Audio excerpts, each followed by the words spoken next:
꽤 길지만 다 제사장에게 주신 말씀이 되겠습니다. 우리가 제사장이라고 한다면 지금의 목회자라고도 말할 수 있는 것입니다. 그러므로 이 말씀을 그냥 목회자에게 주시는 하나님의 말씀이라고 볼 수는 없습니다. 왜냐하면 이 말씀은 단지 목회자들에게만 주신 말씀으로 우리가 받아들여서는 안 되기 때문입니다. 베드로전서 2장 9절을 보게 되면 너희는 택하신 족속이요 왕같은 제사장들이요 거룩한 나라요 그의 소유가 된 백성이니라고 말했습니다. 즉 우리 모두가 다 왕같은 제사장이라고 말씀하고 있는 것입니다.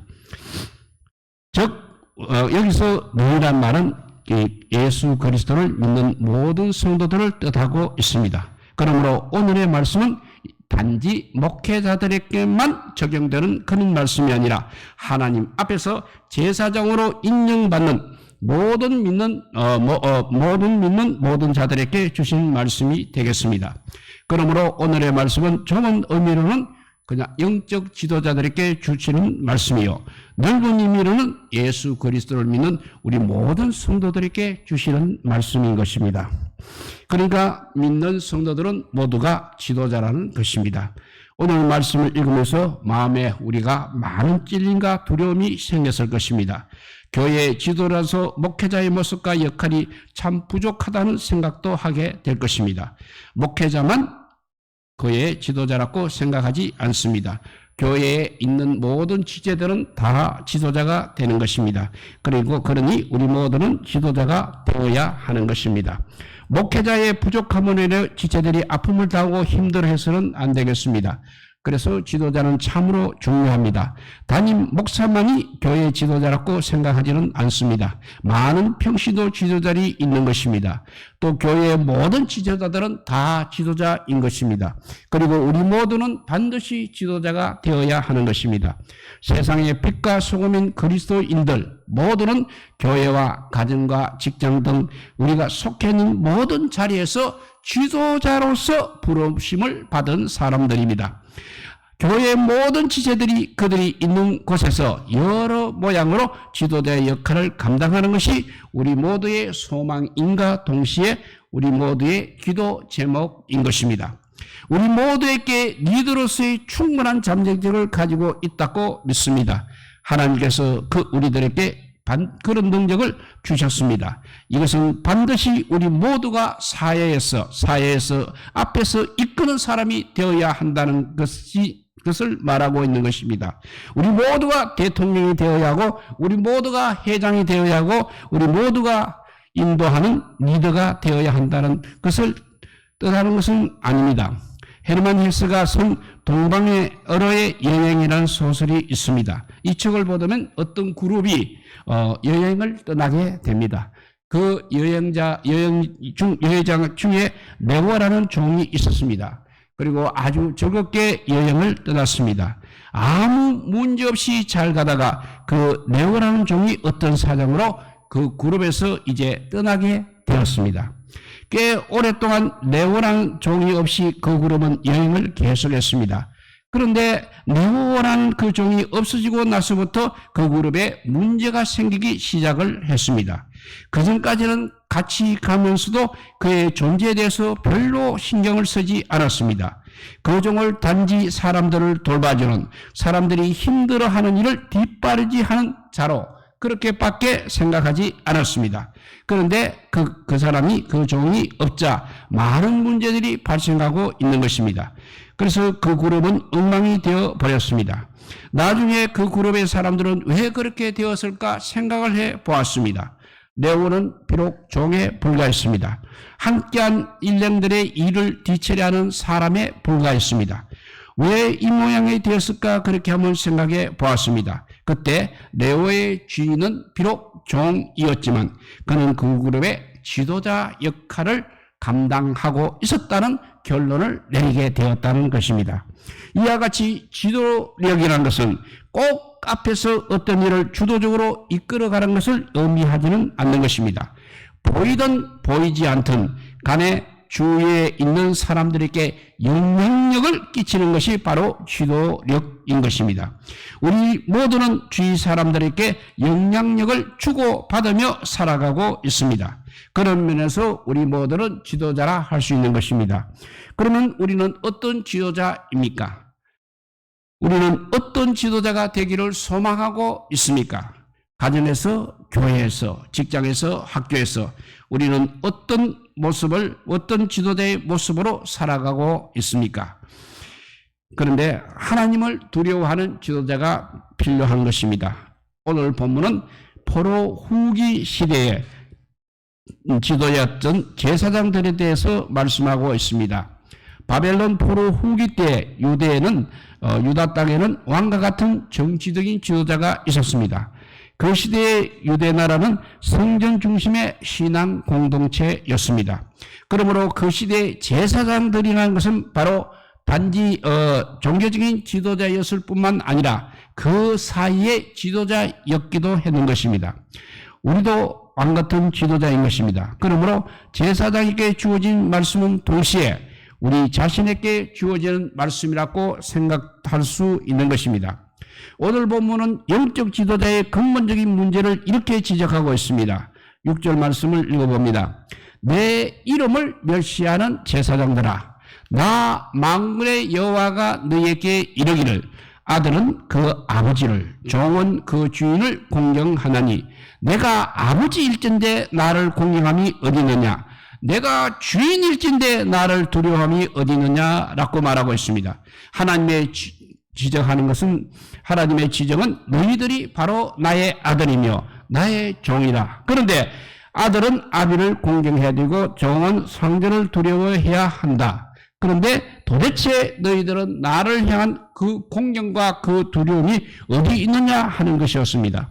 이 말씀들 가운데서 하나님께서 가장 중요한 것이 무엇이라고 말씀하는가 하면 그것은 하나님을 공경하는 것과 하나님을 두려워하는 것입니다. 이스라엘 백성들과 이스라엘 제사장들에게는 이렇게 하나님을 공경하는 마음과 하나님을 두려워하는 마음이 없었다는 것입니다. 하나님께서 서지고자 하는 하나님의 사람이 갖추어야 할 가장 중요하고도 근본적인 것을 어떤 사람은 그냥 능력이라고 말하고 있습니다. 그야말로 이 시대는 능력 위주의 사회입니다. 그렇기 때문에 능력이 없는 사람은 하나님께서 쓰시는 영적 지도자가 될 수 없다고 그렇게 말하고 있습니다. 일리가 있는 말이기는 합니다. 꼭 지도자에게는 실력이 필요합니다. 자신의 영역에서 전문가가 되어야 하는 것입니다. 그것이 중요하긴 합니다. 그렇지만 가장 근본적이라고 말할 수는 없는 것입니다. 왜냐하면 실력은 많이 있으나 하나님께서 쓰임을 받지 못하는 사람들이 많이 있기 때문에 그렇습니다. 성경에 대한 지식도 많습니다. 말주변도 좋습니다. 학력도 좋은 사람입니다. 그렇지만 하나님께서 쓰임을 받지 못하는 사람이 많이 있다는 사실입니다. 그런 사람들 가운데는 자신의 능력을 믿고 하나님을 덜 의지하기 때문에 하나님께서 서지지 않는 것입니다. 그런 사람은 아무리 자신이 능력이 있다고 할지라도 하나님께 쓰임을 받는 사람이 되지를 못하고 있는 것입니다. 그러면 어떤 사람이 하나님께 쓰임을 받는 종이 될 수 있습니까? 그것은 바로 아까 앞에 말한 대로 하나님을 공경하는 사람, 하나님을 두려워하는 사람입니다. 그 누구보다도 하나님을 사랑하는 사람일 것입니다. 실력이 조금 부족해도, 외모가 조금 떨어져도, 말주변이 조금 없어도 괜찮다는 것입니다. 중요한 것은 그 사람의 마음속에 예수 그리스도를 사랑하는 마음, 예수 그리스도를 두려워하는 마음이 있느냐 하는 것이 제일 중요한 것입니다. 요한복음 21장을 보게 되면 부활하신 주님께서 베드로에게 사역을 맡기시기 전에 이렇게 묻고 있습니다. 요한의 아들 시몬아, 너가 이 사람들보다 나를 더 사랑하느냐고 하는 물음입니다. 그러자 베드로는 내가 주님을 사랑하는 줄 주님께서 아시나이다 라고 대답을 했습니다. 그러자 비로소 예수님께서 내 양을 먹이라, 내 양을 치라고 말씀하셨습니다. 우리도 마찬가지라는 것입니다. 하나님 앞에서 쓰임받는 지도자가 되기 위해서 무엇이 가장 필요한 것입니까? 돈이 필요합니까? 체력이 필요합니까? 시간이 필요합니까? 학력이 필요합니까? 지식이 필요합니까? 물론 다 있으면 좋습니다. 그러나 결정적으로 하나님을 공경하는 마음이 없다면, 또 예수님을 사랑하는 마음이 없다면 그런 것들은 다 쓸데없는 것이 되어버리는 것입니다. 배설물과 같은 것들에 불과하게 된다는 것입니다.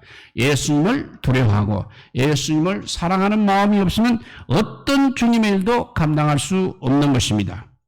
그래서 우리 하나님께서는 거룩한 예배자를 사용하십니다. 하나님을 공경하지 않고 하나님을 두려워하지 않고 예수님을 사랑하지 않고 신앙생활을 할 때 가장 먼저 일어나는 문제가 무엇이겠습니까?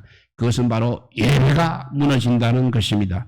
예배를 하는 것을 보게 되면 그 사람의 신앙을 알 수 있습니다. 신앙에 문제가 생기게 되면 예배 중심이 되지 못하고 예배를 소홀하게 하는 것입니다.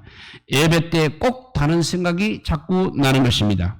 또 예배를 통하여서 하나님께 집중하기가 힘든 것입니다. 그러나 예수님을 사랑하고 예수님을 두려워하는 사람들은 예배가 경건한 것입니다. 예배 가운데 생명력이 있는 것입니다. 예배를 통해서 하나님을 만나게 되는 것입니다. 그 만난 하나님께 어떻게 영광을 돌리고만 관심을 쏟게 되는 것입니다. 그런데 말라기 시기에는 불량하게도 하나님을 공경하는 것이 없어졌다는 것입니다. 그 결과 예배까지 무너졌던 것입니다. 그래서 하나님께서 너희들이 왜 나를 공경함이 없느냐고 했습니다. 그랬더니 종교 지도자들이 이렇게 대답을 하고 있습니다. 우리가 안 한 것이 무엇이 있습니까? 합니다. 우리가 안 한 것이 무엇이 있느냐는 것입니다. 절기 때마다 제사를 드렸습니다. 그러니까 할 것을 다 했다는 것입니다. 그런데 무엇이 문제 있냐고 하는 것입니다. 지금의 말로 하면 주일날 예배를 빠짐없이 드렸습니다. 때로는 금요 기도에도 참여했습니다. 그런데 무슨 말이냐는 것입니다. 이러한 제사장들의 질문에 하나님께서는 오늘 7절과 8절에 이렇게 말씀하십니다. 너희가 더러운 떡을 나의 제단에 드리고도 말하기를 우리가 어떻게 주를 더럽게 하였나이까 하는도다. 이는 너희가 여호와의 식탁은 경멸히 여길 것이라 말하기 때문이라. 만군의 여호와가 말하노라. 만군의 여호와가 이르노라. 너희가 눈먼 희생 제물을 바치는 것이 어찌 악하지 아니하며 저는 것 병든 것을 드리는 것이 어찌 악하지 아니하냐. 이제 그것을 너희 총독에게 드려봐라. 그가 너를 기뻐하겠으며 너를 받아주겠느냐고 하셨습니다. 당시에는 하나님 앞에 제사를 드리는 것이 바로 예배였습니다. 희생 제물을 갖고 와서 그것을 태워서 또는 각을 떠서 하나님께 올려드리는 것이 예배였습니다. 이 예배에서 중요한 것은 뭐니 해도 제물이었습니다. 아니 제물이 곧 예배였던 것입니다. 그리고 하나님께서 요구하신 제물은 반드시 흠이 없는 것이었습니다. 하나님께서 거룩하시고 흠이 없는 분이시기 때문에 흠이 없는 제물을 요구하셨던 것입니다. 하나님께서는 흠이 없는 제물을 원하신 것은 제물 자체에 관심을 가졌어서 그런 것이라고 보다는 제물을 드리는 사람의 자세를 보신 것입니다. 제물을 드리는 사람이 제물을 거룩하게 구분하여 정성을 다하여 드리기를 요구하셨던 것입니다. 하나님께 온전한 예배를 드리겠다는 태도를 보시고 계셨다는 것입니다. 그럴 때 하나님께서는 그 제물로 바로 그 예배를 받으셨습니다. 그런데 그 시대의 제사가 무엇이 문제였습니까? 제사를 드리지 않는 것이 문제가 아니라 제사는 드렸습니다. 그렇지만 하나님께서 원하지 않는 제사를 드렸다는 것입니다. 그들은 흠이 없는 제물을 하나님께 드리지 아니하고 병든 것, 눈먼 것 등 흠이 있는 것으로 하나님께 제사를 드렸습니다. 병든 송아지, 병든 염소, 병든 양들은 있어봤자 자신들에게는 유익이 되지 않으니까 그렇게 없애고 싶은 동물들을 하나님께 드려서 그렇게 없앴다는 것입니다. 제사를 드린 사람이 정성껏 마음을 다해서 드린 것이 아니라 대충 이렇게 형식적으로 드렸다는 것입니다. 하나님의 영광을 위해 예배를 드린 것이 아니라 자신의 편의를 위해서 예배를 드렸다는 것입니다. 이런 모습에 대하여 하나님께서 8절, 9절, 13절에 이렇게 말씀하십니다. 어찌 그것이 악하지 아니하느냐? 내가 너희 중 하나인들 받겠느냐? 내가 그것을 제사를 너희 손에 받겠느냐 하셨습니다. 그러니까 그렇게 드리는 예배는 하나님께서 받지 않으십니다. 오히려 그것을 악이라고 말씀하시는 것입니다. 그러니까 하나님 앞에 제사를 드린 것이 아니라 악을 행했다는 것입니다. 제사는 많은 영어로 sacrifice입니다. sacrifice는 희생이란 말입니다. 하나님께 드린다는 것은 하나님께 나의 희생을 드린다는 말과 같은 것입니다. 예배가 마음에 닿지 않게 되면 희생 없는 제사를 드리게 되는 것입니다.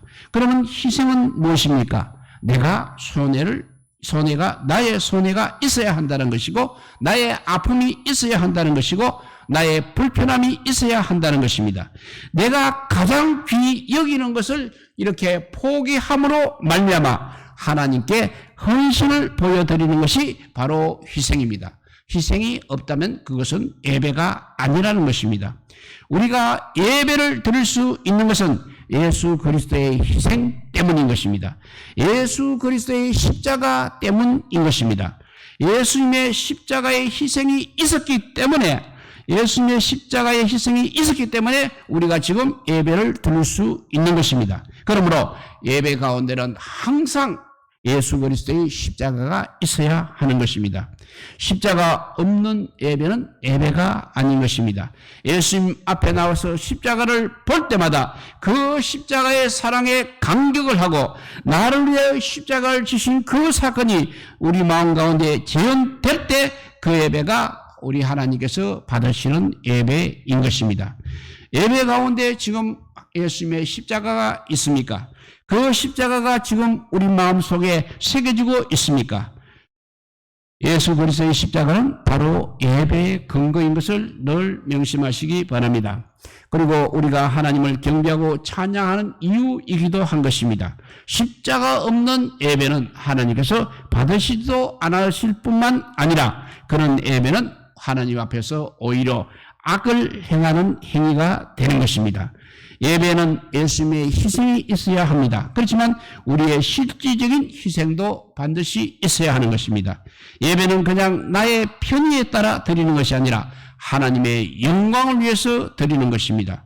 시간이 없고 할 일이 너무 많지만 그 바쁜 시간을 떼어내서 가장 귀한 것을 우리 주님께 내어놓는 것이 희생이요 예배인 것입니다. 그런 의미에서 주일날 우리가 드리는 예배 시간은 일주일 가운데 영육간의 컨디션이 제일 정점이 되어야 하는 것입니다. 예배는 그냥 기퉁이 시간을 떼어내어서 하나님께 드리는 것이 아니라는 것입니다. 예배는 가장 좋은 시간을 떼어내어 하나님께 드리는 것입니다. 가장 귀한 것, 흠이 없는 것을 드리는 것입니다. 가장 귀한 시간, 자신의 몸이 가장 좋은 컨디션이 되었을 때 드리는 것이 예배라는 것입니다. 그래서 우리 하나님께서는 예배자를 찾고 계시는 것입니다. 좋은 예배가 좋은 예배자를 만드는 것이 아니라 좋은 예배자가 바로 좋은 예배를 만드는 것입니다. 그렇기 때문에 하나님께서는 신령과 진정으로 드리는 예배를 드리는 예배자를 찾고 계시는 것입니다. 그러나 당시 이스라엘의 백성들에게는 이런 예배자가 없었다는 말씀입니다. 자신의 희생과 부담을 가지고 드리는 예배자가 없었던 것입니다. 그들의 예배는 항상 형식적이었습니다. 마음이 없었습니다. 그래서 그들은 자기 편의주의적으로 예배를 드렸습니다. 이러한 이스라엘 백성들과 제사장들에 대하여 하나님께서 11절에 이렇게 말씀하십니다. 만군의 여호와가 이르노라. 해 뜨는 곳에서부터 해 지는 곳까지의 이방 민족 중에서 내 이름이 크게 될 것이라. 각처에서 내 이름을 위하여 분향하며 깨끗한 제물을 드리느니 이는 내 이름이 이방 민족 중에서 크게 될 것임이라 했습니다. 그러니까 하나님 앞에서 이렇게 바른 예배를 드리지 않을 때는 예배하는 백성들을 이방 민족 가운데서 다시 세우겠다는 말씀입니다. 정말 의미심장하는 말씀입니다. 우리 역시 주님을 위해 충성하지 아니하면 주님께서 촛대를 옮기신다는 말씀입니다. 우리에게 예배드리는 기회를 박탈하신다는 말씀인 것입니다. 만일 바른 예배를 드리지 않은 이스라엘 백성들에게 하나님께서는 더욱 구체적으로 심판의 말씀을 선포하고 있습니다. 그것이 2장 2절 2절과 3절 말씀입니다. 읽어보면 만군의 여호와가 이르노라 너희가 만일 듣지 아니하며 마음에 두지 아니하여 내 이름을 영화롭게 하지 아니하면 내가 너희에게 저주를 내려 너희 복을 저주하리라. 내가 이미 저주하였나니 이는 너희가 그것을 마음에 두지 아니하였음이라. 보라 내가 너희의 자손을 꾸짖을 것이요 똥 곧 너희 절기의 희생의 똥을 너희 얼굴에 바를 것이라. 너희가 그것과 함께 제하여 버림을 당하리라 했습니다. 하나님께 온전한 제사를 드리지 않으면 하나님께서 저주를 내리신다는 말씀인 것입니다. 이미 받은 축복까지도 저주하시겠다는 말씀입니다. 그리고 우리 자손들까지도 저주하시겠다는 강한 직책인 것입니다. 짐승을 잡아 제사를 드릴 때 짐승의 똥을 제거하여 버리는 것처럼 온전한 제사를 드리지 않는 사람들을 똥처럼 버릴 것이라는 심판의 말씀인 것입니다. 왜 하나님께서 이런 강한 질책의 말씀을 하고 계십니까? 그것은 단순히 심판을 알려주기 위함이 아니라 오히려 이 말씀을 듣고 돌이켜 구원을 받게 하기 위함인 것입니다. 예배를 바로 드리지 못하는 백성들이 이제 돌이켜 하나님 앞에서 바른 예배를 드려 구원을 받으라는 말씀인 것입니다. 2차 세계대전이 발발하자 사람들은 전쟁에 대한 말할 수 없는 충격으로 심히 당하고 있었습니다. 이때 영국 국왕은 대주교에게 전화를 걸어서 국민들에게 설교를 해줄 것을 부탁했습니다. 대주교는 이 전쟁의 소식을 듣고 안절부절 못하고 있는 국민들에게 다음과 같은 메시지를 전했습니다. 그 메시지 내용이 사랑하는 국민 여러분, 지금 우리는 예배를 시작해야 할 때입니다. 예배란 하나님을 바라보는 것을 의미합니다. 지금 이 순간 이 시점이야말로 다른 어떤 때보다도 우리가 참으로 하나님을 바라봐야 할 때입니다. 그 하나님만이 우리의 소망이고 우리의 대답입니다 라고 했습니다. 이 말씀은 바로 하나님께서 우리들에게 주시는 말씀이기를 소망합니다. 흠없는 제사를 통해서 온전한 예배를 통하여 신령과 진정으로 드리는 예배를 통하여 하나님께 대한 경외감과 두려움을 인정했으면 좋겠습니다. 하나님을 아버지로 모시는 자녀로 예수님을 주인으로 모시는 종으로 경외하는 마음을 예배를 통하여 항상 표현하시기를 소망합니다. 그럴 때 우리는 왕같은 제사장으로 열방을 향해서 하나님의 덕을 선전하는 주의 백성이 되리라 믿습니다. 하나님을 경외함으로 왕같은 제사장이 되시는 축복이 우리 모두에게 임하기를 주님의 이름으로 축복드립니다. 기도하겠습니다. 사랑의 하나님 감사합니다. 우리가 예배를 인간이 눈으로 웅장하게 정말 많은 사람들이 정말 그렇게 하도록 아버지여 형식적으로 드리는 것이 아니라 정말 신령과 진정으로 예배를 드리며 하나님을 공경하고 두려워하고 사랑하는 마음으로 드리게 하여 주시옵소서. 그래서 하늘의 소망을 가지고 살아가는 저희들 되게 하여 주시고 하나님께서 그 예배를 기쁘게 받으시고 우리를 구원의 길로 인도하여 주실 줄 믿습니다.